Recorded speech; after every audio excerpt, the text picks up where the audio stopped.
الحمدللہ رب العالمین والصلاة والسلام علی سید المرسلین اما بعد فاعوذ باللہ من الشیطان الرجیم بسم اللہ الرحمن الرحیم۔ میرا نام سید رضوان اللہ شاہ۔ آج رجب کی 30 تاریخ جو ہے وہ الحمدللہ چل رہی ہے، اور رجب کا مہینہ جو ہے وہ ہم سے اب الوداع ہونے کو جا رہا ہے۔ کچھ ہی گھنٹے باقی رہ گئے ہیں۔ مغرب کی بات جو ہے وہ انشاءاللہ عز و جل ماہ شعبان جو ہے وہ شروع ہو جائے گا۔ کیا ہی پیارا مہینہ ہے، اور یہ ماہ شعبان جو ہے یہ وہ مہینہ ہے کہ جو حضور علیہ الصلوۃ والسلام کو جو ہے کافی مرغوب ہے، یعنی پسندیدہ ہے۔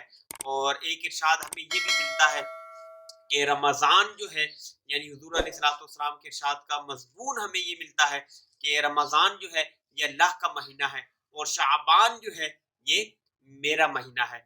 اور سیرت نبوی سے جو ہے ہمیں یہ بات جو ہے یہ سیکھنے کو ملتی ہے، یہ جاننے کو ملتی ہے کہ حضور علیہ الصلوۃ والسلام کو ماہ شعبان بہت زیادہ پسندیدہ تھا۔ اور ماہ رمضان کے بعد اگر حضور علیہ الصلوۃ والسلام جو ہے وہ کسی مہینے میں روزوں کا زیادہ اہتمام کرتے یا آپ کی رغبت ہوتی تو وہ ماہ شعبان کا مہینہ جو ہے اس کے بارے میں یہ ملتا ہے۔ اور اما عائشہ جو ہے رضی اللہ تعالیٰ عنہ آپ ارشاد فرماتی ہیں کہ حضور علیہ الصلوۃ والسلام کو جو ہے ماہ رمضان کے بعد اگر کسی مہینے میں زیادہ شوق کے ساتھ، ولولے کے ساتھ کہہ لیں، محبت کے ساتھ جو ہے روزے رکھتے دیکھا ہے تو وہ حضور علیہ الصلوۃ والسلام کو ماہ شعبان میں روزے رکھتے ہوئے دیکھا ہے۔ اور صحابہ کرام کے معمول کی اگر بات کی جائے تو صحابہ کرام کا کیا ہی انداز ہوا کرتا تھا۔ ماہ شعبان میں صحابہ کرام کا معمول یہ ہوا کرتا تھا کہ جس کو کوئی قرضہ دینا ہوتا تھا وہ قرضہ ادا کر دیتے تھے، جن کو کوئی لین دین کرنا ہوتا تھا وہ لین دین کر لیتے تھے، جن کو کوئی تجارت کرنی ہوتی تھی وہ تجارت کر لیا کرتے تھے۔ یعنی اس طریقے سے اپنے معمولات کو سمیٹا کرتے تھے۔ کیوں سمیٹا کرتے تھے؟ اس وجہ سے سمیٹا کرتے تھے کہ اللہ کا مہینہ آ رہا ہے، ماہ رمضان جو ہے وہ آ رہا ہے، ماہ رمضان کے لیے اپنے آپ کو فری کر لیں، اپنے آپ کو آسانیوں والے میں کر لیں، تاکہ کیا ہو، جنہوں نے پورا ماہ اعتکاف بیٹھنا ہوتا تھا وہ اعتکاف بیٹھ جاتے، جنہوں نے عبادت کا اہتمام کرنا ہوتا تھا وہ عبادت کا اہتمام کیا کرتے تھے۔ تو یہ صحابہ کرام کا بھی یہ معمول ملتا ہے، اور ہمیں بھی کیا کرنا چاہیے۔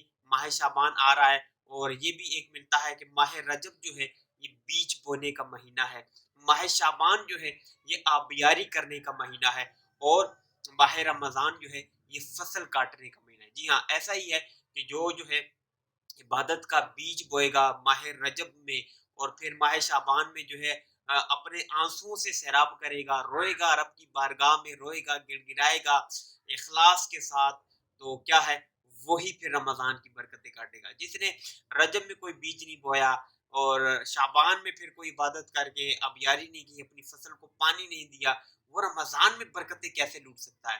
تو ابھی رمضان میں ہے وقت، 30 دن ہے یا 29 دن ہے، جتنے بھی بنتے ہیں خوب خوب عبادت کریں، نفلی روزے رکھیں، اللہ کے ہاں گڑ گڑائیں۔ اللہ نے چاہا رمضان کی برکتیں جو ہیں وہ ہمیں ملنا شروع ہو جائیں گی۔ تو وظیفہ لے کر آئے ہیں آپ نے، وظیفہ بھی آپ کے لیے بہت ہی پیارا وظیفہ لے کر آئے ہیں، اور وظیفہ جو ہے ان لوگوں کے لیے ہے کہ جو ہے کیا کرتے ہیں کہ ان کی کوئی حاجت ہے، کوئی پریشانی ہے، کوئی مصیبت ہے، کوئی لاچاری ہے، خصوصاً ان لوگوں کے لیے ہے کہ جن کو تنگ دستی ہے، یا جو قید میں ہیں، اپنے آپ کو نجات دلانا چاہتے ہیں قید سے۔ ناحق جو ہے ان کو کسی قید میں ڈال دیا گیا ہے، کسی ظلم کے، کسی ظالم کے انڈر میں ہے، وہ قید میں آ گئے، یا کسی اور انداز پہ کسی بھی طریقے سے وہ قید میں ہے، تو اللہ نے چاہا جتنا بڑا مشکل سے مشکل کام ہوگا انشاءاللہ اللہ کی رحمت شامل حال ہوئی تو انشاءاللہ وہ مشکل کام ختم ہو جائے گا۔ کرنا کیا ہے، آپ نے جو ہے ایک نقش بنانا ہے، اور اس نقش کو روزانہ جو ہے وہ لکھ کر جو ہے آب رواں، یعنی جو جاری پانی ہو، اس میں آپ نے اس نقش کو جو ہے وہ ڈالنا ہے، اور 40 دن تک جو ہے اس نقش کو بہانا ہے۔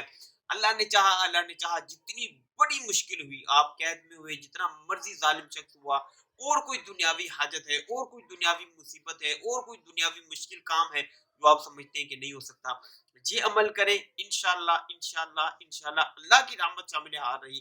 آپ دیکھیے گا کہ آپ یاد کریں گے، دعائیں دیں گے کہ یار یہ اتنا پیارا جو ہے وظیفہ جو ہے وہ ہمیں ملا تھا، اور اس کی برکت سے جو ہے میرا یہ کام ہو گیا۔ تو بہت ہی پیارا نقش ہے۔ نقش کیا ہے آپ اپنی اسکرین کے اوپر دیکھ رہے ہیں، جی ہاں یہ وہ نقش ہے جو سورہ اخلاص کا جو ہے بنایا گیا ہے اور بڑی ہی ایک ترتیب کے ساتھ انداز کے ساتھ بنایا گیا. کوشش کریں کہ اسی ترتیب کے ساتھ اسی اندازے کے مطابق جو ہے آپ نے جو ہے نقش بنانا ہے. اللہ نے چاہا بڑی سے بڑی مصیبت جو ہے وہ آپ کی دور ہو جائے گی. دعا ہے کہ اللہ تبارک و تعالیٰ جو ہے مسلمانوں کی پریشانیاں، دکھ، تکالیف اور جو ناحق قید میں چلے گئے، اللہ تبارک و تعالیٰ جو ہے ان کو جو ہے آسانیاں پیدا فرمائے، ان کو جو ہے قید سے نجات عطا فرمائے، مشکلیں دور فرمائے. ویڈیو اچھی لگی ہو تو لازمی جو ہے ویڈیو کو لائک کیا کریں، شیئر کیا کریں، ہمارے چینل کو بھی سبسکرائب کیا کریں. آپ کا کچھ نہیں جاتا، بلکہ کیا ہوتا ہے کہ ہماری حوصلہ افزائی ہو جاتی ہے. ہمارا چینل جو ہے آپ کا یہ جو ہے انشاءاللہ سلسلہ آگے بڑھتا چلا جائے گا. انشاءاللہ مزید لوگوں تک جو ہے وہ پھیلتا چلا جائے گا اور امت کے لیے جو ہے انشاءاللہ ایسی نئی نئی ویڈیوز جو ہیں وہ آپ کی محبت سے، آپ کے پیار سے، آپ کے تعاون سے جو ہے وہ انشاءاللہ ملتی رہا کریں گے. تو لازمی جو ہے سبسکرائب بھی کیا کریں، اپنا پیار بھی دیا کریں. اللہ تبارک و تعالیٰ سے دعا ہے کہ اللہ تبارک و تعالیٰ ہماری اس ویڈیو کو اپنی بارگاہ میں قبول فرمائے، اس کو میرے لیے، آپ سب دیکھنے والوں کے لیے قیامت کے دن ذریعہ نجات بنائے. دعا ہے کہ اللہ تبارک و تعالیٰ آپ کی جان کی، مال کی، عزت کی، آبرو کی حفاظت فرمائے اور یہ تمام دعائیں میرے حق میں قبول فرمائے. نئی ویڈیو کے ساتھ پھر آپ کی خدمت میں حاضر ہوں گے. تب تک کے لیے اپنا خیال رکھیے گا، مجھے دعاؤں میں یاد رکھیے گا. اللہ حافظ.